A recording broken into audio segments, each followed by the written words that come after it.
Book 2, Chapter 16. That the soldiers of our days depart widely from the methods of ancient warfare.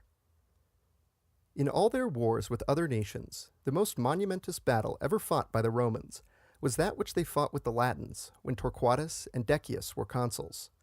For it may well be believed that, as by the loss of that battle the Latins became subject to the Romans, so the Romans, had they not prevailed, must have become subject to the Latins.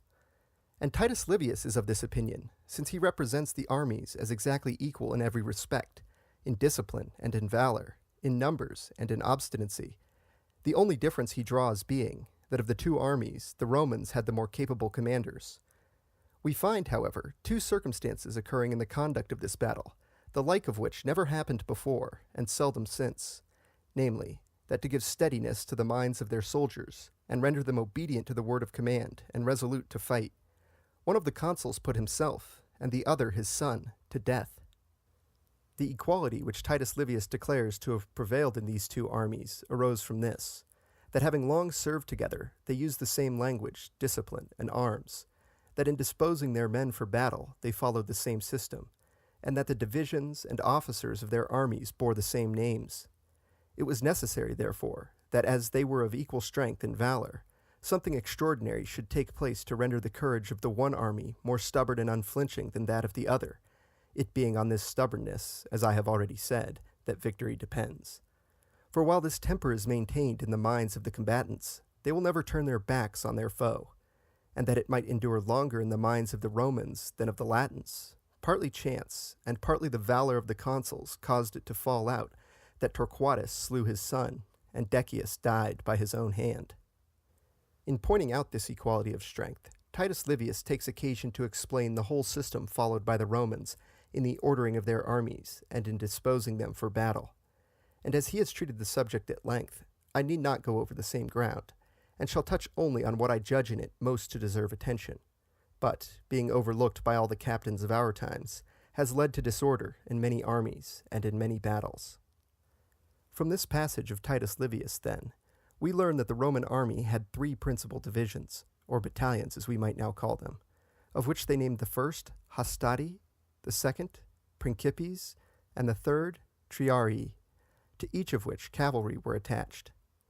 In arraying an army for battle, they set the Hastati in front. Directly behind them, in the second rank, they placed the Principes, and in the third rank of the same column, the Triarii. The cavalry of each of these three divisions they disposed to the right and left of the division to which it belonged, and to these companies of horse, from their form and position, they gave the name wings, alae, from their appearing like the two wings of the main body of the army. The first division, the Hastati, which was in front, they drew up in close order to enable it to withstand and repulse the enemy. The second division, the Principes, since it was not to be engaged from the beginning, but was meant to succor the first in case that were driven in, was not formed in close order, but kept in open file, so that it might receive the other into its ranks whenever it was broken and forced to retire. The third division, that, namely, of the Triarii, had its ranks still more open than those of the second, so that, if occasion required, it might receive the first two divisions of the Hastati and the Principes. These divisions, therefore, being drawn up in this order, the engagement began, and if the Hastati were overpowered and driven back, they retired within the loose ranks of the Principes, when both these divisions, being thus united into one, renewed the conflict. If these again were routed and forced back, they retreated within the open ranks of the Triarii, and all three divisions, forming into one, once more renewed the fight, in which, if they were overpowered, since they had no further means of recruiting their strength, they lost the battle. And because whenever this last division of the Triarii had to be employed, the army was in jeopardy, there arose the proverb, res redacta est ad triarios, equivalent to our expression of playing a last stake. The captains of our day, as they have abandoned all the other customs of antiquity, and pay no heed to any part of the ancient discipline, so also have discarded this method of disposing their men, though it was one of no small utility. For to ensure the defeat of a commander who so arranges his forces as to be able thrice during an engagement to renew his strength, fortune must thrice declare against him, and he must be matched with an adversary able 3 times over to defeat him. whereas he whose sole chance of success lies in his surviving the first onset, as is the case with all the armies of Christendom at the present day, may easily be vanquished, since any slight mishap and the least failure in the steadiness of his men may deprive him of victory. And what takes from our armies the capacity to renew their strength is, that provision is now no longer made for one division being received into the ranks of another, which happens because at present an army is arranged for battle in one or other of two imperfect methods, for either its divisions are placed side by side so as to form a line of great width but of no depth or solidity,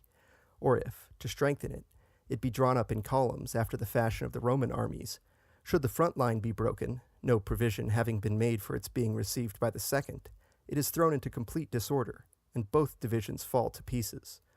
For if the front line be driven back, it jostles the second. If the second line endeavor to advance, the first stands in its way,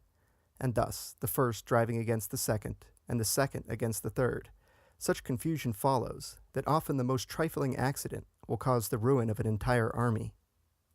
At the Battle of Ravenna, where Monsieur de Foix, the French commander, was slain, although according to modern notions this was a well-fought field, both the French and the Spanish armies were drawn up in the first of the faulty methods above described. That is to say, each army advanced with the whole of its battalions side by side, so that each presented a single front much wider than deep. This being always the plan followed by modern armies when, as at Ravenna, the ground is open. For knowing the disorder they fall into on retreat, forming themselves in a single line, they endeavor, as I have said, as much as possible, to escape confusion by extending their front.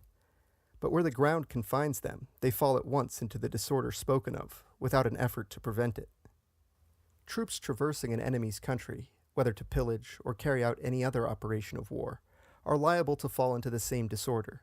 and at San Regolo in the Pisan territory, and at other places where the Florentines were beaten by the Pisans during the war which followed on the revolt of Pisa after the coming of Charles of France into Italy,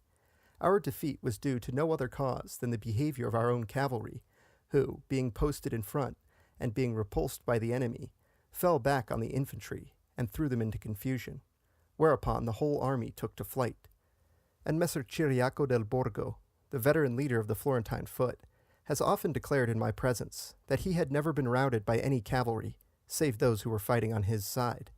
for which reason the Swiss, who are the greatest proficients in modern warfare, when serving with the French, make it their first care to place themselves on their flank, so that the cavalry of their friends, if repulsed, may not throw them into disorder. But although these matters seem easy to understand and not difficult to put in practice, none has yet been found among the commanders of our times who has attempted to imitate the ancients or to correct the moderns. For although these also have a tripartite division of their armies into vanguard, main body, and rear guard, the only use they make of it is in giving orders when their men are in quarters, whereas on active service it rarely happens that all divisions are not equally exposed to the same onset.